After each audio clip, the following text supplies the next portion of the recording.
هذا القرآن يوحدنا لطريق الخير يوجهنا الله تعالى أنزله ورسول الله معلمنا. الحمد لله رب العالمين والصلاة والسلام على رسوله محمد وعلى آله وأصحابه أجمعين أما بعد فأعوذ بالله السميع العليم من الشيطان الرجيم بسم الله الرحمن الرحيم. مثل الذین، مثال ان لوگوں کی جنہوں نے کفروا کفر کیا بربہم اپنے رب سے، اعمالہم اعمال ان کے کمانند رماد راکھ کے ہیں۔ کفار کے اعمال کی حیثیت کیا ہے؟ انسان بے ایمان ہو، مومن نہ ہو، اسلام اس نے قبول نہ کیا ہو، وہ اپنی طرف سے جتنے بھی ویلفیئر کے کام کرے، ڈونیشن دے، غریبوں کی مدد کرے، ہسپتال کھولے، لائبریریاں بنوائے، اسکول کھول دے، کچھ بھی کرے، جتنے بھی اعمال ہیں کفر کی بنیاد پہ اللہ فرماتے ہیں ان لوگوں کے اعمال کی مثال یہ ہے کرمادن، جیسے ایک راکھ ہوتی ہے۔ کاغذ کو جلا دیں، لکڑی کو جلا دیں تو بالکل جلنے کے بعد جو راکھ بچتی ہے، بس ان کے اعمال کی مثال ایسے جیسے اللہ کے نزدیک یہ راکھ ہیں، اور اس راکھ کو اشتدت بہ الریح فی یوم عاصف، ایک دن بڑی تیز ہوا چلتی ہے، وہ اس راکھ کو اڑا کے لے جاتی ہے، ادھر ادھر پھینک دیتی ہے۔ یہ کفر کی ہوا جب چلی تو ان کی ساری نیکیوں کو راکھ بنا کے وہ بھی اڑا لے جاتی ہے۔ اللہ کے نزدیک اس کی قبولیت نہیں ہوتی۔ لا يقدرون مما كسبوا على شيء، نہ وہ قدرت رکھیں گے اس میں سے جو انہوں نے کمائی کی کسی چیز پر۔ دنیا میں کوئی بھی انہوں نے کمائی کی کفر کی بنیاد پر، اس کا اجر کل قیامت کو ان کو کچھ نہیں ملے گا۔ قدرت ہی نہیں ہوگی ان کے پاس بولنے کی یا یہ کہنے کی کہ اللہ میں نے یہ نیک کام کیے تھے، اس کو تو قبول فرما۔ اب اللہ کو مانتا ہے وہ، دنیا میں تو کہتا تھا میں نہیں مانتا، میرا اللہ پر ایمان نہیں ہے، بہت سے خداؤں پر میرا ایمان ہے، اللہ پر نہیں ہے، یا اللہ کے علاوہ میں کسی اور کو خدا مانتا ہوں، تو جائے اب ان خداؤں کو پکارے۔ اللہ تعالیٰ نے تو اس کے سارے اعمال برباد کر دی، کیا کرے گا؟ ذالک هو الضلال البعید، یہی تو دور کی گمراہی ہے کہ بندہ دنیا میں یہ سمجھے میں بڑے اچھے کام کر رہا ہوں، مگر کفر کی بنیاد پہ کر رہا ہے، اللہ کو نہیں مانتا، ایمان نہیں لاتا، اس کے ایمان کی بنیاد پر جو عمل ہو وہ عمل صالح بنے وہ بھی نہیں ہے، یہ تو کفر کی بنیاد پہ اس کے سارے عمل بنے ہیں، تو وہ کیسے کہہ سکتا ہے کہ میں جناب سیدھی راہ پہ ہوں؟ یہ تو بالکل الٹی راہ ہے، جس کو بندہ سمجھتا ہے کہ شاید یہ بھی سیدھی راہ ہے، یہ دور کی گمراہی ہے۔ الم ترى، کیا نہیں آپ نے دیکھا؟ یعنی ہمیں اللہ سمجھاتے ہیں، انسانوں کو سمجھاتے ہو، انسان کیا تم نے دیکھا ہے کہ اللہ تعالیٰ نے آسمان و زمین کو جو پیدا کیا ہے، کتنا بڑا یہ کارخانہ ہے جو اللہ نے بنا ڈالا ہے، اور جو کچھ بھی بنا ہے بالحق، حق کے ساتھ، کوئی مقصد ہے، کوئی حقیقت ہے اس کی، کوئی بے مقصد بے حقیقت یہ کام نہیں ہے، اور وہ کیا ہے کہ تم میرے بندے بن جاؤ۔ یہ بے زبان مخلوق جو آسمان کی ہے، زمین کی ہے، اور اس کے اندر کو کچھ بھی ہے، وہ سب رب کا کہنا مان رہی ہے، اس کی بندگی کر رہی ہے، مگر انسان ہے جو اس کا باغی بنا پھرتا ہے۔ تم سے بڑی مخلوق ہے یہ آسمان اور زمین، ان کا بنانا شاید مشکل ہو بنسبت تمہاری پیدائش کے، تم کیا چیز ہو؟ کیا کبھی غور کیا ہے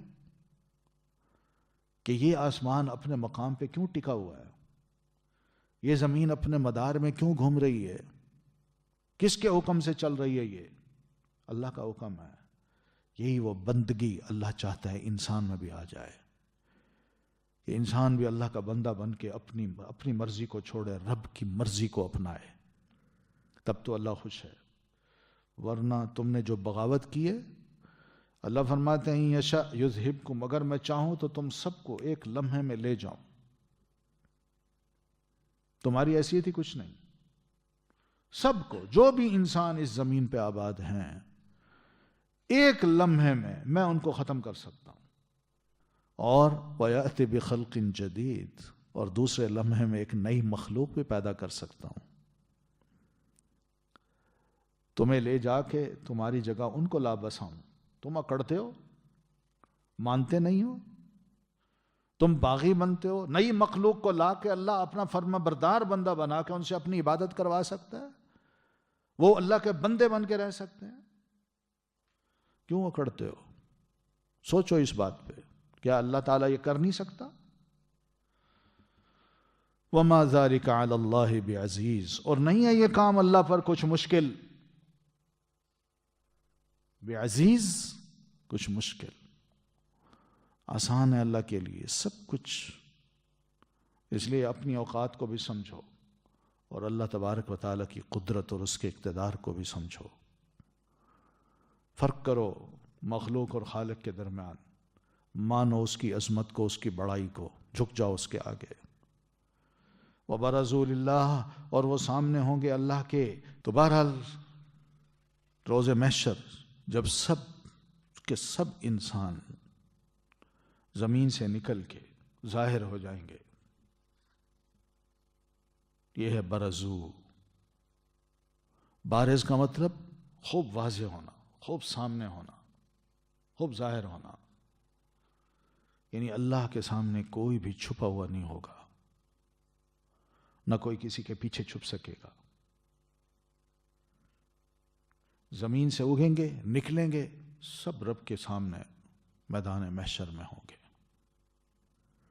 اور ایسی صورت میں سب کو پتہ چل جائے گا، جیسے ہم پہلے دوسرے پارے میں پڑھا ہے، چوتھے پارے میں، کہ کچھ چہرے سفید ہوں گے اور کچھ چہرے کالے ہوں گے، ہاں، تو یہی حالت ہوگی، سب کو پتہ چل جائے گا ہماری کیفیت کیا ہے، کیا کیا عمل ہم کر کے لائے ہیں، اور وہ عمل بندوں پہ مسلط ہوں گے، تو ایسے موقع پر کمزور لوگ، فالورز، ضعیف کا مطلب دنیا میں جو کمزور تھے، مالی اعتبار سے، طاقت کے اعتبار سے، فیملی کے اعتبار سے، خاندان کے اعتبار سے کمزور لوگ تھے، اور کمزور لوگ اپنے آپ کو طاقتور بنانے کے لیے یا حوصلہ دلانے کے لیے جو معاشرے کے بڑے لوگ ہیں ان کے حوالے اپنے آپ کو کر دیتے ہیں کہ یہ سردار ہیں، یہ بڑے ہیں، ہم ان کے نوکر، ہم ان کے خادم، ہم ان کے چاہنے والے، یہ جو حکم دیں گے وہ کریں گے۔ تو ان کمزور لوگ جو ہیں نا، یہ اس موقع پر اپنے ان بڑوں کو کہیں گے جو دنیا میں ان کے سردار تھے، بڑے تھے، لیڈر تھے، کیا کہیں گے؟ اِنَّا كُنَّا لَكُمْ تَبْعًا، ہم تو آپ کے فالوور تھے، ہم تو آپ کو فالو کرتے تھے، آپ حکم دیتے تھے ہم وہ کر ڈالتے تھے، حکم آتے تھے اوپر سے ہم وہ کر ڈالتے تھے، تو ہم نے تو کیے، لیکن آج جو دیکھ رہے ہیں نا اپنے آپ کو بڑی مشکل میں، تو کیا هل انتم مغنون عنا، کیا تم ہم سے آج بچانے والے ہو من عذاب اللہ من شیء، اللہ کے عذاب سے کچھ بھی؟ اللہ کی سزا تو نظر آ رہی ہے، پتہ چل رہا ہے ہماری حالت سے کہ ہم واقعی عذاب کے مستحق ہیں، کوئی نیک کام تو ہم کر نہیں آئے، تم لوگوں نے جس کام پہ ہمیں لگایا ہم نے وہ کیا، جاؤ فلاں کو قتل کرو ہم وہ کرائے، فلاں کا مال لوٹاؤ ہم وہ لوٹائے، فلاں کو پکڑ کے لاؤ وہ کرائے، فلاں کو جا کے 2-4 لگاؤ وہ بھی لگائے، سارے گناہوں کے کام ہم کرتے رہے اور آپ کے کہنے پہ کرتے رہے، صرف اس لیے کہ آپ کی سرداری بڑھے، آپ کی لیڈرشپ چمکے، آپ کا اقتدار کمزور نہ ہو، ہم نے یہ سب کچھ کیا۔ آج بڑی مشکل میں ہم، گناہوں کے بوجھ ہیں، کیا دنیا میں جس طرح ہم تمہارے پاس شکایتیں لے کے آئے تھے کہ اس مشکل میں ہے تو تم ہماری تھوڑی بہت مشکل حل بھی کر دیتے تھے، آج کیا اللہ کے عذاب کی مشکل سے تم ہمیں کوئی فائدہ پہنچا سکتے ہو؟ تھوڑا سا بھی، کہ کسی طرح یہ اللہ کا عذاب ہم سے ٹل جائے، معمولی سا عذاب بھی ٹل جائے، کم از کم کچھ سانس تو لے سکیں گے؟ تو وہ جواب میں کہتے ہیں یا کہیں گے لو ہدان اللہ لہدیناکم، بھائی مسئلہ یہ ہم خود گمراہ تھے اس لیے ہم نے تمہیں گمراہ کیا، ورنہ اللہ نے اگر ہمیں ہدایت دی ہوتی، اس کی توفیق ہمارے شامل حال ہوتی، ہم سیدھے ہوتے، نیک ہوتے، اچھے کام کرتے، تو لہدیناکم، تو ہم ضرور تمہیں بھی وہ راہ دکھاتے۔ مگر مسئلہ یہ تھا کہ ہم خود غلط تھے، اس لیے ہم نے تم سے غلط کام لیے، ہم خود گناہ گار تھے، ہم تمہیں کیا راہ دکھاتے کہ اچھے کام کرو۔ اب سواء علینا، اب معاملہ یکساں ہے ہم دونوں کا، کہ تم بھی جہنم میں، تم بھی اللہ کے عذاب سے دو چار ہونے والے، اور ہم بھی، گناہ ہم دونوں کے بالکل واضح ہیں۔ اب یکساں ہے ہم پر یہ معاملہ کہ اجزعنا، ہم کا جزا فضا کریں، ہائے وائے کریں، شور مچائیں، چیخیں چلائیں، کوئی فائدہ نہیں، ام صبرنا، یا ہم صبر کریں، اس عذاب کو برداشت کر لیں۔ دونوں صورتوں میں ما لنا من محیص، اس عذاب سے بچنے کی کوئی پناہ گاہ اب ہمارے لیے نہیں ہے، ہم دونوں نے اسی میں ہی جانا ہے، یہ طے شدہ ہے۔ وقال الشیطان، اور کہے گا شیطان، لما، جب قضی الامر، فیصلہ کر دیا جائے گا معاملے کا، کام کا۔ اب شیطان بھی اس موقع پہ جب اللہ فیصلہ کر دے گا، جنتی جنت میں، دوزخی دوزخ میں، اور شیطان بھی دوزخیوں کے ساتھ دوزخ میں ہوگا، اب یہ وہاں ایک تقریر کرے گا، دیکھے گا نا آپ سارے مجھے ملامت کریں گے، مجھے نہیں چھوڑیں گے، اور کمبخت تمہاری وجہ سے ہم دوزخ میں آئے، تم نے ہمیں گمراہ کیا، تم نے یہ کیا، تم نے وہ کیا، میں نے تمہارا کہنا مانا۔ تو جب وہ دیکھے گا کہ یہ سب کچھ ہو چکا، دوزخی دوزخ میں آ گئے اور میں بھی انہی کے ساتھ ہوں، تو اب کہے گا ان اللہ وعدکم وعد الحق، سنو، جو اللہ نے تم سے وعدہ کیا تھا نا، وہ اس کا وعدہ سچا تھا، کہ نیک بنو گے، میرا کہنا مانو گے تو جنت میں داخل کروں گا، اور شیطان کا کہنا مانو گے تو دوزخ میں جاؤ گے۔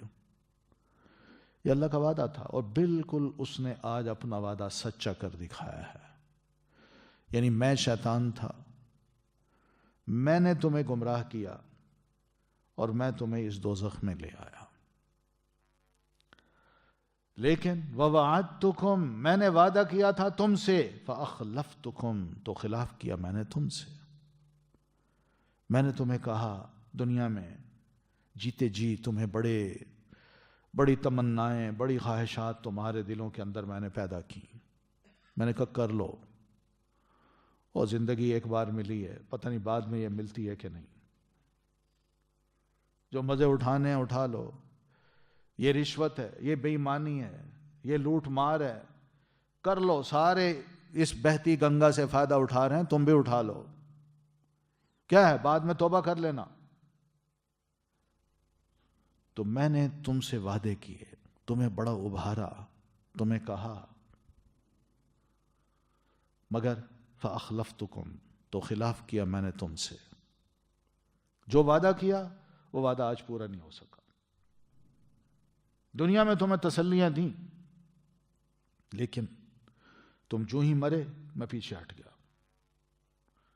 میں نے اس وقت بھی یہی چاہا، تمہاری موت سے پہلے بھی میں تمہارے سر پہ کھڑا رہا، کہ کہیں تمہارا معاملہ ایسا نہ ہو جائے کہ اس وقت تم بخشش مانگ لو، اللہ میں گناہ گار ہوں مجھے معاف کر دو۔ میں اس وقت بھی تمہارے سر پہ کھڑا رہا، جب تک تمہاری جان نہیں نکلی میں نے تمہیں چھوڑا نہیں، اور جب جان نکل گئی میں نے کہا اب تم پہ کیا کام کرنا ہے، اب تو تم سپرد کر دیے ہو کسی اور کمپنی کے حوالے، اور پھر اس کے بعد جو تمہارے ساتھ معاملہ ہو رہا ہے، میں دیکھتا ہوں کہ جو میں نے تمہیں دنیا میں جیتے جی خوبصورت باغ دکھائے تھے، سبز باغ، وہ تمہیں اب میں نہیں دکھا رہا، تمہیں کچھ نہیں مل رہا، یعنی سنیے، عجیب و غریب قسم کی حالت ہے شیطان کی.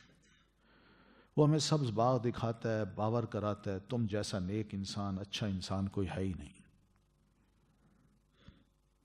اور پھر بندہ جب مرتا ہے تو اس وقت بندے کو احساس ہوتا ہے یار عمل تو میرے پاس ہے نہیں، وہ تو ایک باغ تھا، سبز باغ تھا جو شیطان نے مجھے دکھایا تھا.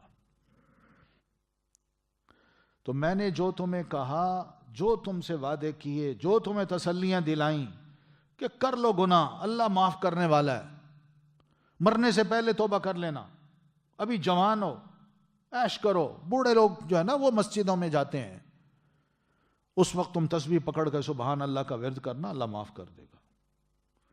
لیکن وہ وقت ہی نہیں آیا اور اس سے پہلے ہی تمہیں اللہ نے پکڑ لیا، اٹھا لیا. تو یہ سب وعدے تھے میرے. لیکن ایک بات یاد رکھو، وَمَا كَانَ لِي عَلَيْكُمْ مِنْ سُلْطَانٍ، دنیا میں ہوتے ہوئے میرا کوئی اقتدار غلبہ تم پر نہیں تھا کہ میں نے تمہیں گردن سے پکڑ کے کہا ہو کہ یہ کام کرو. میں نے اس طرح نہیں کیا، کوئی کنٹرول میں میرے نہیں تھے تم. إِلَّا أَن دَعَوْتُكُمْ، ہاں اتنا ضرور ہے کہ میں نے تمہیں اس گناہ کی طرف بلایا کہ آ جاؤ، بڑی اچھی چیز ہے، موقع ہے، فائدہ اٹھا لو، بعد میں پتہ نہیں موقع ملے نہ ملے. بس میں نے اتنا تمہیں دعوت دی، آ جاؤ ادھر. سامنے نہیں آیا میں، شاید کوئی انسانی شیطان تمہارے سامنے کھڑا ہو تو اس نے دعوت دی ہو، مگر میں شیطان تمہارے سامنے نہیں آیا. شیطان انسان جو ہے نا وہ تمہیں گھسیٹ کے لے گیا. تو فَاسْتَجَبْتُمْ لِي، تو تم نے قبول کر لیا میری بات کو. تم نے کہا ٹھیک ہے کر لیتے ہیں گناہ، ڈوبتے ہیں اس میں، لذت اٹھاتے ہیں، لہذا فَلَا تَلُومُونِي، تم مجھے ملامت نہ کرو. آج میں تمہارے سامنے ہوں، تم مجھے کہہ رہے ہو کہ تمہاری وجہ سے دوزخ میں آئے ہیں، نہ، بلکہ وَلُومُوا أَنفُسَكُمْ، اپنے آپ کو تم ملامت کرو. تمہاری آنکھیں تھیں، تمہیں سمجھ تھی، تمہیں پتا تھا یہ گناہ کا کام ہے، تم خود ہی اس میں گئے. تم اندھے تھے، تمہاری عقل نے جواب دے دیا تھا. اس کے ریسپانسبل، اس کا ذمہ دار کون ہے؟ وہ تم ہو. اس لیے اپنے آپ کو ملامت کرو، مجھے نہ کرو. ما انا بمصرخکم، اب تم جو بھی فریادیں کر رہے ہو، میں اس موقع پہ تمہاری کوئی کام نہیں آ سکتا. تم ہائے وائے کر رہے ہو، جزا فضا کر رہے ہو، چیخ رہے ہو، چلا رہے ہو، گالیاں دے رہے ہو، مجھے برا بھلا کہہ رہے ہو، کر لو.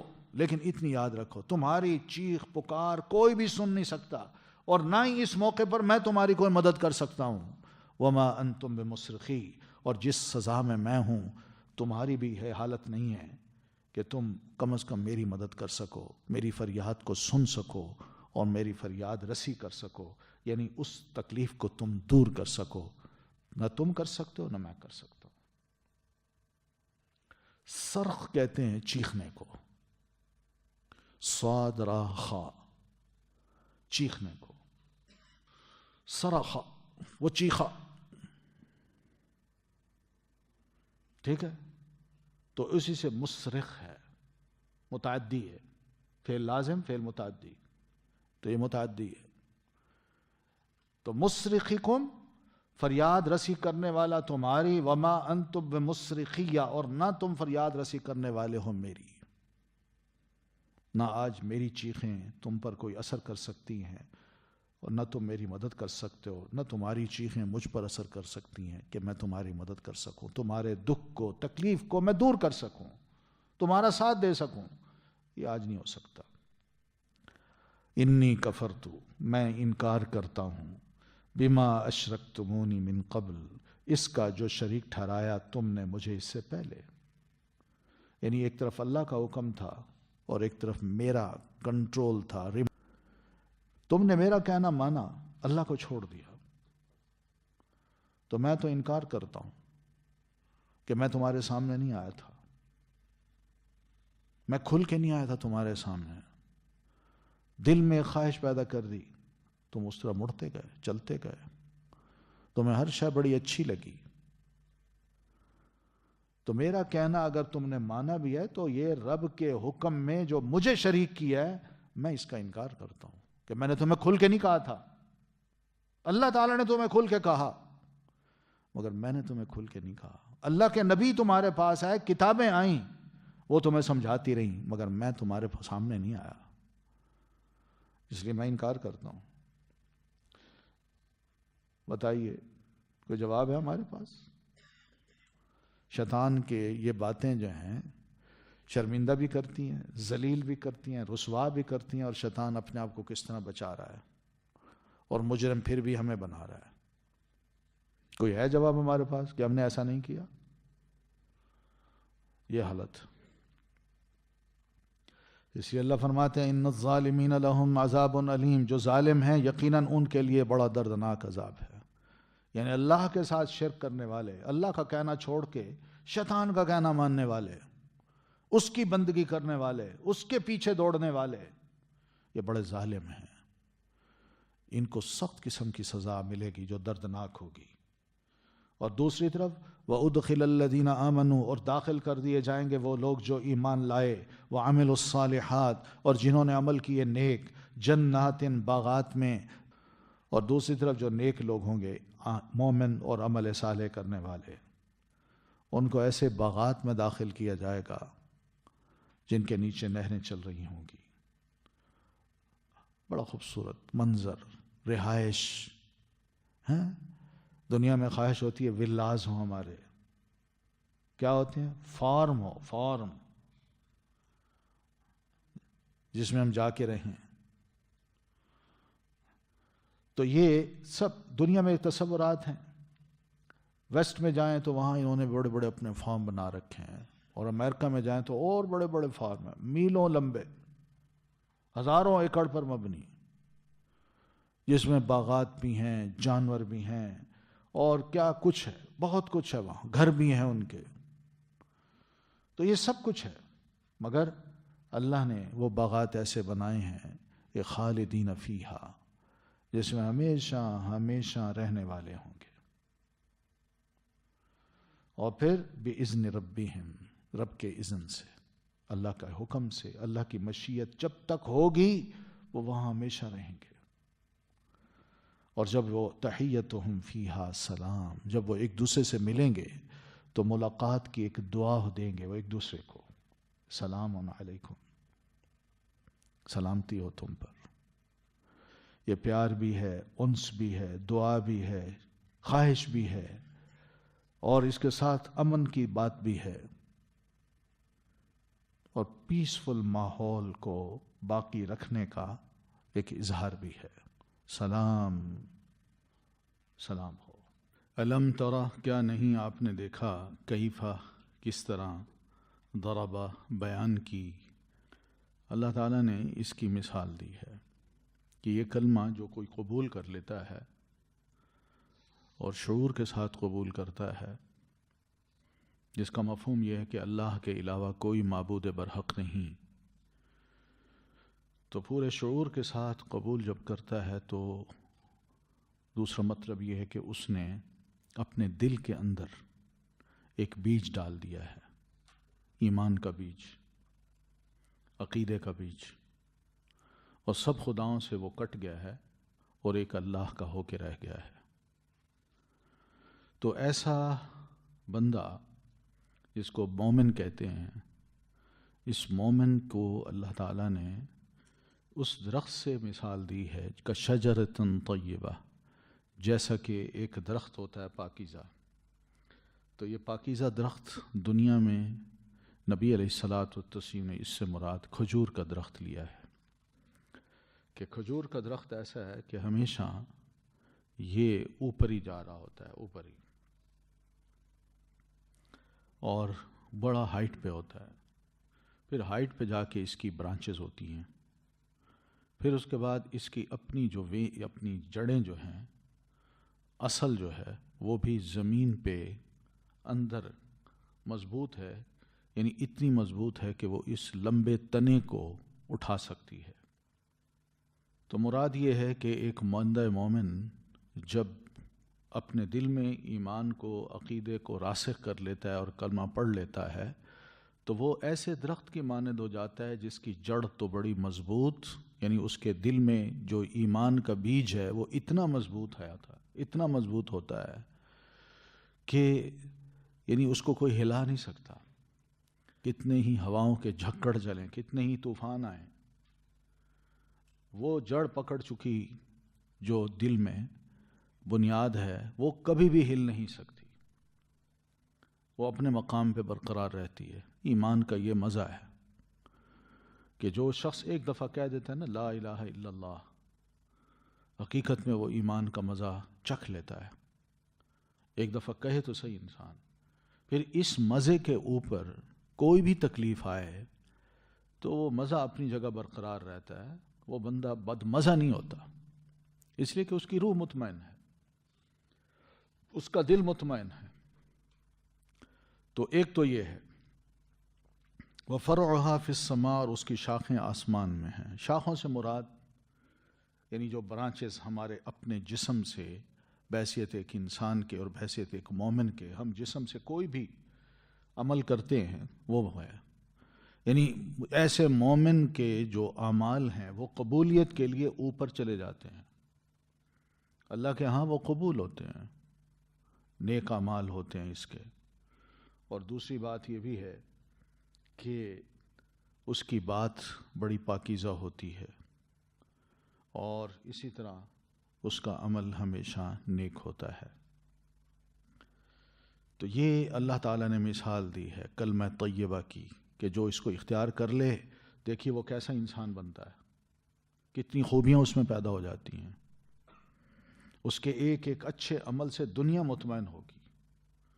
اس درخت سے جس کا تنا بڑا مضبوط ہو، طوفان چلیں، جھکڑ آئیں، اس درخت سے لوگ بھی سکون حاصل کریں گے کہ اس درخت کے نیچے جا کے ہم ذرا تھوڑی دیر اس کے سائے تلے بیٹھ جائیں، اسی کو اپنی پناہ بنا لیں. اس لیے کہ یہ ہمیشہ کیا کرتا ہے، تؤتی اکلہا، وہ دیتا ہے پھل اپنا، کل حین، ہر وقت. یعنی ایسا درخت ہر وقت اپنے اچھے پھل دے رہا ہوتا ہے. اس کی بات بڑی اچھی ہوگی، اس کا عمل بڑا اچھا ہوگا، خلوص کے ساتھ، محبت کے ساتھ لوگ گرویدہ ہوں گے اور وہ اس درخت کے سائے تلے آ کے بیٹھنا پسند کریں گے. یہ مومن کی مثال ہے اللہ تعالیٰ نے دی ہے بِإِذْنِ رَبِّهَا.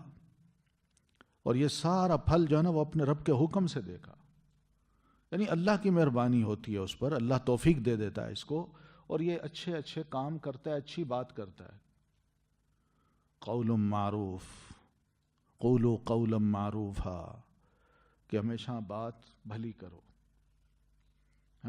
اپنی باتوں میں کسی کو تکلیف نہ دو، اپنے عمل سے کسی کو تکلیف نہ دو. پھر مومن کا یہی شعار بن جاتا ہے کہ میں نے ہر وقت اپنے اندر سے خیر نکالنی ہے، کسی کو کوئی تکلیف دہ بات نہیں کرنی.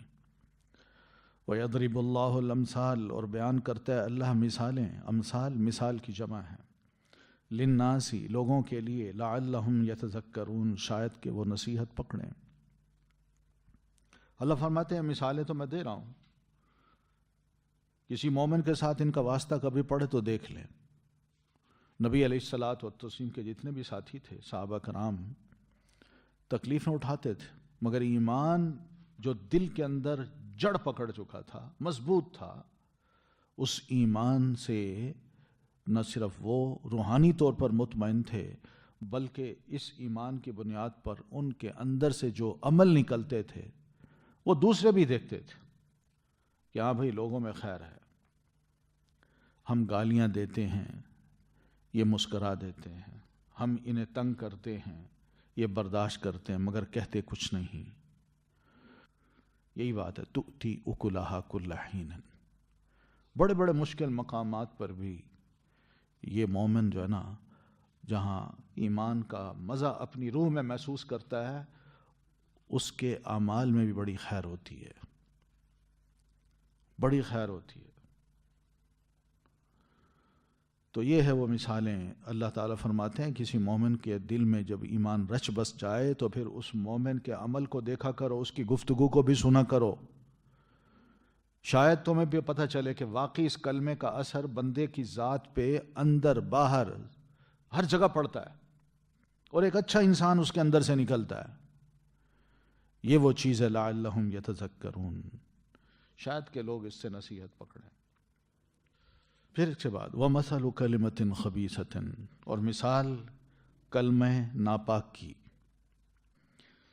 یہ مثال جو ہے یہ کفر کی ہے، اس لیے کہ کفر جو ہے نا اس کا عقیدہ خبیث ہے، ناپاک ہے، وہ دل میں جگہ پکڑنے والا نہیں ہے۔ اور پھر یہ خبیث چیز اگر دل میں جگہ پا بھی لے تو پھر اس سے نکلنے والے جو عمل ہیں وہ بھی پاکیزہ نہیں ہوتے، گفتگو بھی پاکیزہ نہیں ہوتی، عمل بھی اچھے نہیں ہوتے، جس سے کوئی متاثر نہیں ہوتا۔ ہاں وہی متاثر ہوگا جو اس قماش کا ہوگا، جو اس کفر کو پسند کرے گا۔ وَمَثَلُ كَلِمَةٍ خَبِيثَةٍ، اور مثال کلمہ ناپاک کی، یعنی لا الہ الا اللہ کو چھوڑ کے اور کوئی کلمہ پڑھتا ہے وہ، اور اسے ہی مانتا ہے، کسی اور خدا کی وہ تعریف کرتا ہے، عبادت کرتا ہے، اسی کی تسبیح پڑھتا ہے، تو یہ کلمہ خبیثہ ہے۔ اور جس وجود میں یہ کلمہ خبیثہ جڑ پکڑ لے تو اس کی مثال پھر ایسی ہوگی کشجرۃ خبیثۃ، جیسے ایک ناپاک درخت ہو۔ کون سا درخت ہوتا ہے جو ناپاک ہوتا ہے، جس سے انسان نفرت کرتے ہیں؟ تھوہر کا درخت، تھوہر کا درخت جس کی شکل بھی گندی اور جس کا پھل بھی کانٹے دار اور جس کا ذائقہ بھی کڑوا بدبودار، تو یہ وہ ہے کشجرۃ خبیثۃ، یعنی اس کو ہاتھ لگاؤ تب بھی اذیت، اس کو ویسے ہی دیکھو تو کانٹے نظر آئیں کہ بندہ پرے بھاگے، اور پھر اگر اس کو کھانا بھی پڑے تو بندہ ٹیسٹ کرتے ہی پھینک دے کہ یہ تو بدبو ہے اور کڑوا ہے۔ یہ ہوتی ہے مثال کلمہ خبیثہ کی۔ اور یہ کلمہ، یہ درخت ایسا ہے کہ اجتثت من فوق الارض ما لها من قرار، اس کی جڑیں زمین میں مضبوط نہیں ہوتی، بلکہ ہوا کا ہلکا سا جھونکا چلتا ہے وہ درخت زمین پہ آ رہتا ہے، وہ پودا برقرار نہیں رہتا، وہ جڑیں اپنے وجود کو سنبھال نہیں سکتی، اور نہ ہی زمین اس کو اپنے ہاں کوئی جگہ دیتی ہے۔ ما لها من قرار۔ تو بہنی کفر جو ہے، کفر پر بھی جب اسلام کی ہلکی سی ہوا پڑے تو کفر جو ہے، باطل جو ہے، وہ حق کے آگے ٹھہر نہیں سکتا، کفر اسلام کے آگے ٹھہر نہیں سکتا۔ دلائل کے اعتبار سے، اخلاقی اعتبار سے، ایمانیات کے اعتبار سے، عمل کے اعتبار سے یہ کفر اسلام کا مقابلہ نہیں کر سکتا۔ ما لها من قرار۔ یثبت اللہ، ثابت رکھتا ہے اللہ، الذین، ان لوگوں کو، آمنو، جو ایمان لائے، بالقول الثابت، ساتھ بات مضبوط کے۔ تو ہوتا کیا ہے پھر؟ کلمہ طیبہ کو پکڑنے والے لوگ جو ہیں مومن، ایسے مومنوں کو اللہ تعالیٰ قول ثابت کے ساتھ دنیا کی زندگی میں قائم رکھتا ہے، ثابت رکھتا ہے۔ یعنی مومن دنیا میں اس کلمے کی وجہ سے ثابت قدم رہتا ہے، اسی کلمے کو جو اپنے دل میں جڑ بنا چکا ہوتا ہے وہ کلمہ کبھی بھی نہیں چھوڑتا، حالات کچھ بھی ہو جائیں۔ دنیا میں اللہ تعالیٰ ان کو استقامت عطا کرتا ہے، وہ صحیح مومن نظر آتے ہیں، ان کا ایمان ڈاواڈول نہیں ہوتا۔ اور پھر وفی الآخرہ، اور آخرت میں بھی، یہاں آخرت سے مراد وہ لمحہ جب انسان کی جان جدا ہو رہی ہو اس کے جسم سے، آخری وقت میں، یعنی مرتے وقت بھی اللہ تعالیٰ ان کو اسی کلمے پر قائم رکھتا ہے، ایمان کی حالت میں وہ مرتے ہیں، دنیا سے جدا ہو رہے ہوتے ہیں اور آخرت کی طرف جا رہے ہوتے ہیں، تو اللہ ان کو اس وقت بھی ثابت قدم رکھتا ہے، ایمان نہیں چھوڑنا، ایمان ان کے دلوں میں جڑ پکڑ چکا ہوتا ہے، اتنا مضبوط ایمان ہوتا ہے کہ موت کی تکلیف کو بھی وہ برداشت تو کر رہے ہوتے ہیں مگر ایمان کی خیر اس وقت وہ منا رہے ہوتے ہیں، ایمان ان کو بہت ہی یعنی نعمت لگ رہا ہوتا ہے اس موقع پر۔ اور وفی الآخرہ کا ایک مطلب حدیث میں نبی صلی اللہ علیہ وسلم نے بھی سمجھایا یہ یہ قبر کی ابتدائی جو لائف ہے، یعنی جس میں بندہ دفن ہوتا ہے اور دفن ہونے کے بعد منکر نکیر آ کے اس سے سوال کرتے ہیں، تو وہ سوال کر رہے ہوتے ہیں تو اللہ تعالیٰ اس مومن کو ان سوالوں کے موقع پر قائم رکھتا ہے کہ تم صحیح جواب دو۔ وہ پوچھتے ہیں من ربک، تو یہ کہتا ہے ربی اللہ۔ ما دینک، یہ کہتا ہے دینی الاسلام۔ پھر وہ پوچھتا ہے من ھذا الذی بعث فیکم، وہ نبی جو تمہاری طرف بھیجا گیا وہ کون ہے؟ کہتا ہے ہوا محمد الرسول اللہ، وہ محمد صلی اللہ علیہ وسلم ہے، اللہ کے رسول ہے۔ یہ عین اس موقع پر جو قبر کی ابتدائی لائف ہے اور منکر نکیر آ کے سوال کرتے ہیں، اللہ تعالیٰ ایسے مومنوں کو ان کا سامنا بھی بڑی آسانی سے کروا دیتا ہے، اور وہ سوال جو کرتے ہیں بڑی آسانی سے وہ جواب دیتے ہیں اور ثابت رہتے ہیں، اس لیے کہ دنیا میں ان کی زندگی ساری ایسی تھی۔ لیکن اس کے مقابلے میں جو کافر ہیں وَيُضِلُّ اللَّهُ الظَّالِمِينَ، کافروں سے بھی یہی سوال ہوتا ہے، مگر کافر خاموش ہوتا ہے، وہ ہائے وائے کرتا ہے، کہتا ہے میں تو نہیں جانتا، مجھے تو پتہ نہیں ہے میرا دین کیا تھا، میرا رب کون ہے، مجھے کوئی پتہ نہیں، اور اسی طرح محمد صلی اللہ علیہ وسلم کے بارے میں بھی میں کچھ نہیں جانتا۔ یہ اس کا کہنا ہوتا ہے۔ تو بہرحال یہ بھی ہے کہ اللہ ایسے ظالموں کو ایسے موقع پہ بالکل بے بس کر دیتا ہے، گمراہ ہو جاتے ہیں، وہ جواب نہیں دے سکتے۔ اچھا، یہاں ظالم سے مراد کون ہے؟ یہ یاد رکھیے، دنیا میں رہتے ہوئے ہم جس چیز کے عادی ہوتے ہیں وہی چیز ہماری ایک عادت ثانیہ بن چکی ہوتی ہے، ہماری نیچر میں وہ داخل ہو چکی ہوتی ہے، ہم اس کو بڑی آسانی سے سنتے بھی ہیں، سمجھ بھی جاتے ہیں اور عمل بھی کرتے ہیں۔ تو یہی آسانی جو ہے نا، یہ کہاں ہوگی؟ قبر میں بھی ہوگی۔ مراد یہ ہے کہ کوئی بندہ اگر کلمہ تو پڑھے لیکن کلمے کے معنی و مفہوم کو نہ جانے، رسول اللہ کو تو مانے لیکن اللہ کے رسول نے جو تعلیمات دیں ان کو نہ اس نے سمجھا، تو ایسا بندہ قبر میں جا کے کیسے ثابت قدم رہ سکتا ہے جب اس سے یہ سوال کیا جائے؟ کیونکہ وہ یوز ٹو تو نہیں تھا۔ جو یوز ٹو ہوگا نا اس کے لیے یہ ثابت قدمی ہوگی، جو یوز ٹو نہیں ہوگا وہ ہائے وائے کرے گا۔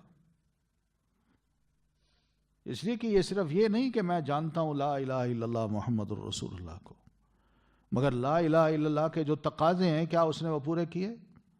محمد الرسول اللہ کو ماننے کے جو تقاضے تھے وہ پورے کیے؟ کیا اسی طرح وہ چلا؟ اسی طرح اس کی عادات بنی؟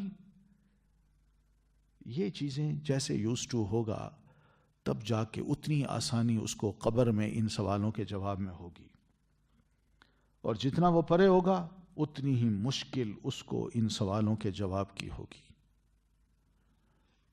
یہ یاد رکھیے، صرف کلمہ پڑھ لینا کافی نہیں ہے جب تک کہ بندہ اس کا یوز ٹو نہ ہو۔ وَيَفْعَلُ اللَّهُ مَا يَشَاءُ، اور کرتا ہے اللہ جو وہ چاہتا ہے، جو چاہتا ہے وہ کرتا ہے۔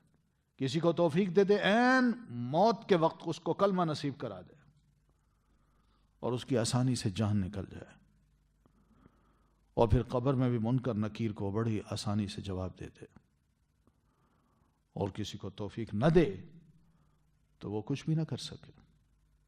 عین مرتے وقت بھی وہ یہی کہے اوے بینک کی رسید لائے ہو کہ نہیں، کتنے پیسے جمع ہوئے ہیں، وہ پیسوں کی جمع تفریق میں لگا ہوا اور اسی حالت میں وہ جان دے دے، کلمہ پڑھنا بھی اس کو نصیب نہ ہو، دنیا کا غم لے کے وہ اس دنیا سے جائے اور آگے بھی مشکل ہوگی۔ الم ترا، کیا نہیں دیکھتے تم، الی الذین، طرف ان لوگوں کے جنہوں نے بدلوا، بدل ڈالا، نعمت اللہ، نعمت کو اللہ کی۔ یہ مشرکین مکہ کی طرف اشارہ ہے کہ ان کی حالت دیکھیے، نبی علیہ الصلاۃ والتسلیم جیسی ایک بہت بڑی نعمت رسول اللہ ہونے کی ان کو نصیب ہوئی تھی، مگر انہوں نے اس نعمت کی ناقدری کی، نہیں مانا آپ کو۔ یہ ہے بدلوا نعمت اللہ کفرن، نعمت اللہ کیا ہے؟ رسول اللہ صلی اللہ علیہ وسلم، کفرن کیا ہے کہ آپ کو قبول نہیں کیا، بڑی ناشکری کی۔ تو کیا ایسے لوگوں کا حال دیکھا آپ نے؟ یعنی جو لیڈرز ہیں ان کے بڑے بڑے کھڑپینچ ہیں، انہوں نے سرداری کے زوم میں اپنی قوم کو کہاں لا کھڑا کیا ہے؟ نبی علیہ الصلوۃ والتسلیم کی خود بھی مخالفت کی اور قوم کو بھی کہا کہ آپ کو رسول تسلیم نہیں کرنا، آپ کے وجود کو ہم برداشت نہیں کر سکتے، جبکہ وہ اللہ کی بہت بڑی نعمت تھے۔ کفر کر کے انہوں نے رب کی بڑی ناشکری کی ہے، اور پھر آپ کی مخالفت کر کے قوم کو وہاں لا کھڑا کیا ہے جو تباہی کا گھر ہو سکتا ہے، بربادی کا گھر ہو سکتا ہے، اور وہ کیا ہے؟ جہنم۔ جہنم ہے۔ یہ ہوتا ہے مومن کا اور کافر کے کردار کا فرق۔ نبی علیہ الصلوۃ والتسلیم کا اپنا ایک کردار ہے اور مخالفین کا اپنا ہے۔ نبی علیہ الصلوۃ والتسلیم ایک شجرہ طیبہ ہیں، آپ لوگوں کو دین کی دعوت دے رہے ہیں، بڑی خوبصورت باتیں آپ کی، دل میں اترنے والی، اخلاق بہت اچھا ہے، مگر انہوں نے کہا نہیں، ہم نہیں مانتے ایسی باتوں کو، تو مخالفت کر کے وہ بالکل اس درخت کی مانند ہو گئے جیسے جو شجر خبیثہ ہے، یہ ایسے ہو گئے، اور آخر یہ اپنی قوم کو وہاں لا کے کھڑا کیا انہوں نے جو تباہی کے گھر کا مقام ہوتا ہے، اور وہ کیا ہے؟ جہنم۔ وہ جہنم ہے۔ یصلونہا، وہ جلیں گے اس میں، مریں گے تو سیدھے وہیں جائیں گے۔ وبئس القرار، اور کتنی بری جگہ ہے وہ ٹھکانے کی، کتنا برا ہے وہ ٹھکانہ، کبھی سوچا انہوں نے؟ یہ ہے اللہ کے رسول، بہت بڑی نعمت ہے، اس وقت بھی بہت بڑی نعمت ہے۔ جو آپ کو مان لے وہ اللہ کا شکر ادا کرے گا، اور جو نہیں مانتا وہ رب کی بہت بڑی ناشکری کر رہا ہے۔ تو اسی میں کچھ علماء نے نعمت اللہ سے مراد قرآن مجید بھی لیا ہے، دین اسلام بھی لیا ہے، تو سب اللہ کی نعمتیں ہیں۔ جو مانتے ہیں وہ ٹھیک، جو نہیں مانتے وہ کیا ہے؟ اللہ کی اس نعمت کو وہ بدل رہے ہیں، کس میں؟ ناشکری میں۔ اور پھر آخر جو بھی عمل کریں گے، ظاہر ہے وہ اسلامی عمل نہیں ہوگا، تو وہ چلتے چلتے چلتے وہ اپنی قوم کو لا اتاریں گے وہاں جہاں پر تباہی تباہی ہے، بربادی بربادی ہے، کوئی ریوارڈ نہیں ہے، اور وہ ہے جہنم۔ وَجَعَلُوا لِلَّهِ، اور وہ بناتے ہیں اللہ کے لیے اندادن، کچھ شریک، لِيُضِلُّوا، تاکہ وہ بھٹکا دیں، عن سبیلہ، اس کے راستے سے۔ یہی ہے کہ انہوں نے ناشکری کس طرح کی؟ وہ اس طرح کہ اللہ کے بہت سے شریک بنا لیے، جبکہ اس نبی کے منہ سے وہ جو بات نکلتی تھی وہ کلمہ طیبہ کی نکلتی تھی، انہوں نے اس کو نہ مانا، بلکہ کلمہ خبیثہ کو انہوں نے اپنایا، اور ایک اللہ نہیں بہت سے اس کے شریک مقرر کر کے ان کی عبادتیں کرنے لگے۔ نہ صرف عبادتیں کی بلکہ لیضلوا عن سبیلی، خود عبادتیں کرتے اور اپنی اس عبادت کے ذریعے دوسروں کو بھی اللہ کی راہ سے بھٹکا دیتے تھے، اور کہتے تھے یہ خدا ہیں، یہی حاجت روا ہیں تمہارے۔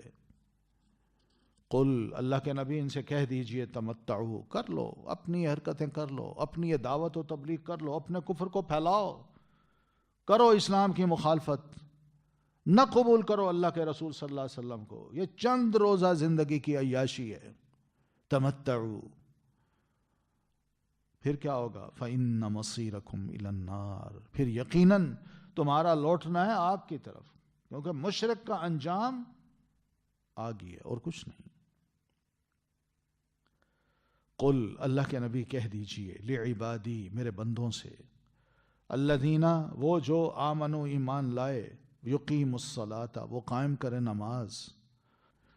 اللہ کے رسول جو ماننے والے ہیں، شجر طیبہ ہیں، کلمہ طیبہ کو مانتے ہیں، یہ مومن میرے بندے، آپ ان کو اتنا کہہ دیجئے کہ یقیم الصلاۃ، نماز کبھی نہ چھوڑیں، نماز کو قائم کرتے رہیں، بڑی ضروری ہے، اس سے ایمان کا بھی اظہار ہوتا ہے، اور وہ بیج جو دل میں ایمان کا بٹھایا ہوا ہے وہ پختہ تر ہوتا جاتا ہے۔ صرف کلمہ پڑھنے سے جو زبان سے جس کا اظہار ہوتا ہے اور دل جس کی تصدیق کرتا ہے، وہ کافی نہیں ہے جب تک کہ اس کے مطابق عمل نہ کیے جائیں. اور یہ عمل کیا ہے؟ یقیم الصلاۃ، کہ وہ نماز قائم کرے. اللہ تعالیٰ کے ساتھ ایک تعلق قائم ہو جائے گا، قربت نصیب ہوگی اللہ تعالیٰ کی. اور دوسرا کام یہ کریں کہ وَيُنْفِقُوا مِمَّا رَزَقْنَاهُمْ، جو کچھ بھی ہم نے ان کو رزق کے طور پر دے رکھا ہے اس میں سے وہ خرچ بھی کریں. دیں غریبوں کو، دیں حقداروں کو، دیں رشتہ دار غریبوں کو، مستحقین کو خرچ کریں. اور کس طرح کریں؟ سرًا، چھپ کر، تاکہ ریاکاری نہ بنے. وعلانیتاً، اور علانیہ طور پر بھی، تاکہ دوسروں کو بھی ابھارا جائے. اور یہ کام اس سے پہلے کریں کہ ان یأتی یوم، کہ آ جائے ان کے پاس وہ دن کہ لا بیع فیہ، نہیں کوئی تجارت اس میں، ولا خلال، اور نہ ہی کوئی دوستی.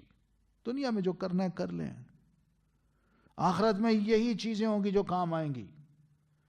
یہی صدقہ و خیرات ہوگا، یہی نیک عمل ہوں گے، نماز، سجدے، روزے، یہی نیک عمل ساتھ ہوں گے.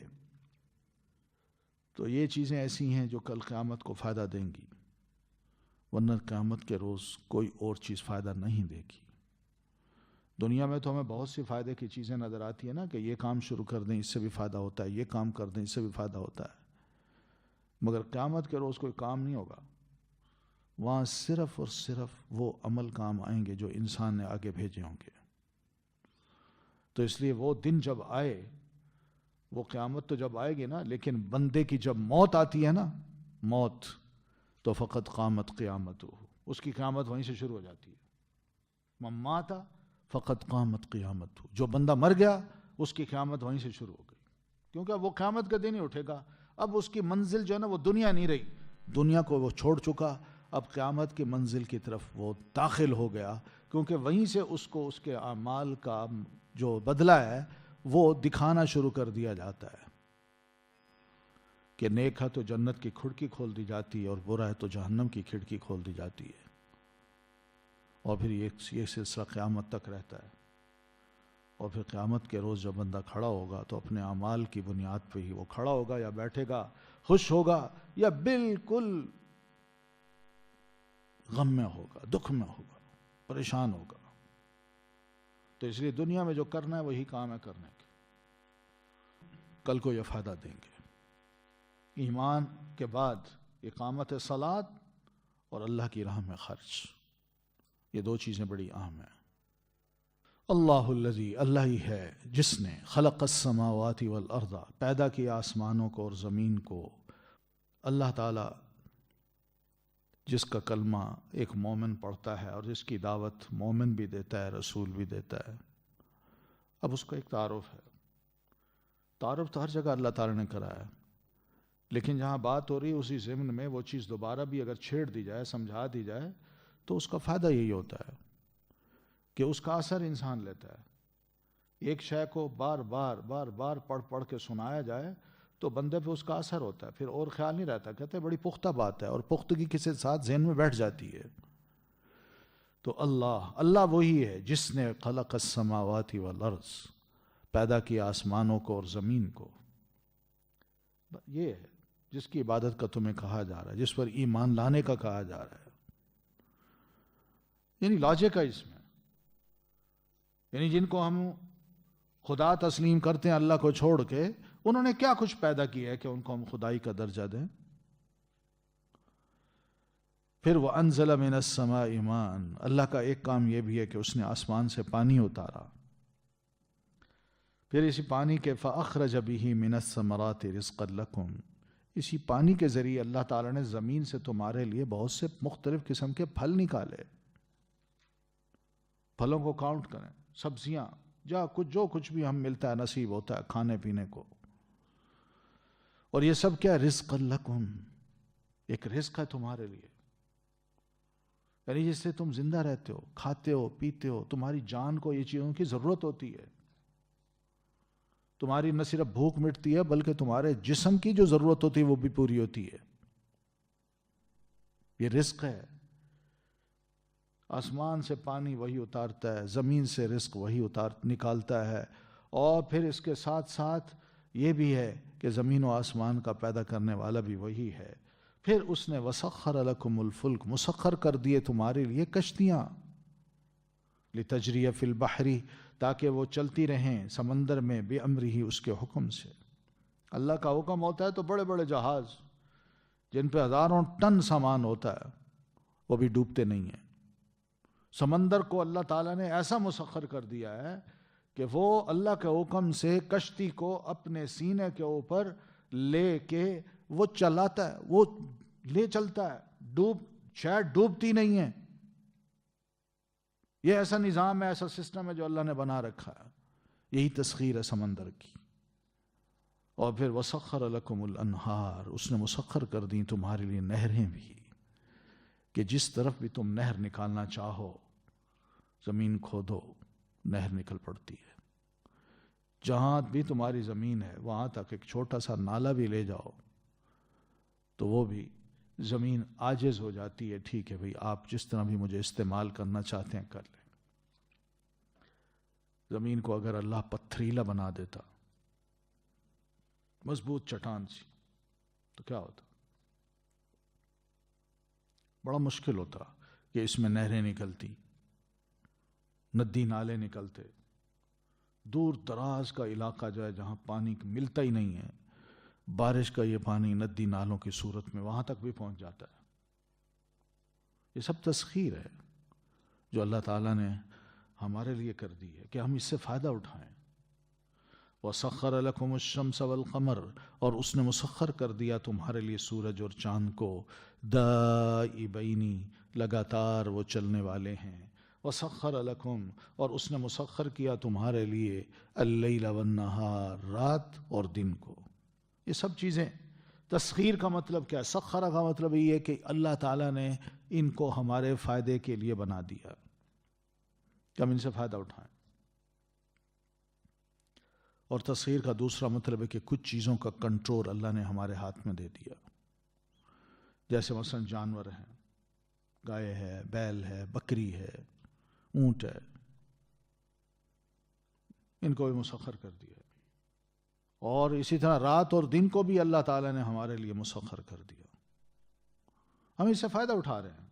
سورج اور چاند جو مسلسل ایک کے بعد آ رہے ہیں جا رہے ہیں، تو یہ بھی کیا ہے؟ ہمارے لیے، ہمارے فائدے کے لیے۔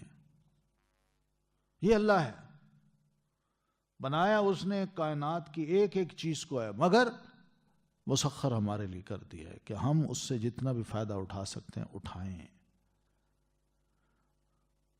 لیکن مفید فائدہ اٹھائیں، نقصان دینے والا فائدہ نہ اٹھائیں، ورنہ تباہی ہوگی۔ وَآتَاكُمْ، اور اس نے دیا تم کو، مِن كُلِّ مَا، ہر وہ چیز جو، سَأَلْتُمُوهُ، مانگی تم نے اس سے۔ اللہ فرماتے ہیں بہت سی چیزیں جو تم مانگتے ہو۔ مانگنے کا کیا مطلب ہوتا ہے؟ کہ جو ہی آئیڈیا ذہن میں آیا، یہ چیز اگر ہوتی تو اللہ فرماتے ہیں میں وہ دے دیتا ہوں، تمہیں سکھا دیتا ہوں، تم اس چیز کی جو مختلف ہیلپ کی چیزیں ہیں وہ جمع کرتے ہو اور پھر اس کے بعد وہ چیز بنا لیتے ہو۔ یہ ہے وَآتَاكُم مِّن كُلِّ مَا سَأَلْتُمُوهُ۔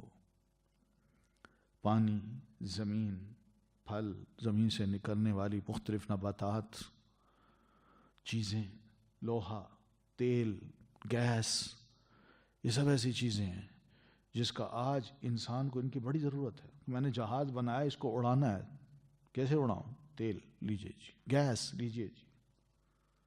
کوئی شے ایسی نہیں ہے جو انسان کی ضرورت کی ہو اور اللہ تعالیٰ نے اس کو نہ دی ہو۔ یہ ہے وَآتَاكُم مِّن كُلِّ مَا سَأَلْتُمُوهُ۔ اللہ فرماتے ہیں وَإِن تَعُدُّوا نِعْمَةَ اللَّهِ، اگر تم شمار کرنے لگو اللہ کی نعمت کو، لَا تُحْصُوهَا، تو نہیں تم شمار کر سکتے ان کا۔ بہت زیادہ نعمتیں ہیں، تو بندہ کاؤنٹ کر سکتا ہے؟ نہیں کاؤنٹ کر سکتا۔ یعنی ہم 24 گھنٹے جو ایک دن کے 24 گھنٹے گزارتے ہیں، ان 24 گھنٹوں میں آپ ذرا تھوڑا سا کبھی گن کے دیکھیں کہ میں کتنی سانسیں لیتا ہوں، صرف سانس کو گنا ہے۔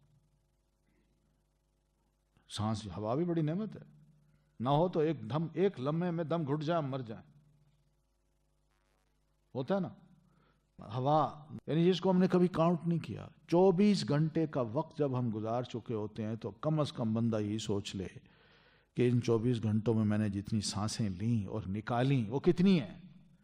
اگر ان میں ایک نہ ہو تو کیا میں جی سکتا ہوں؟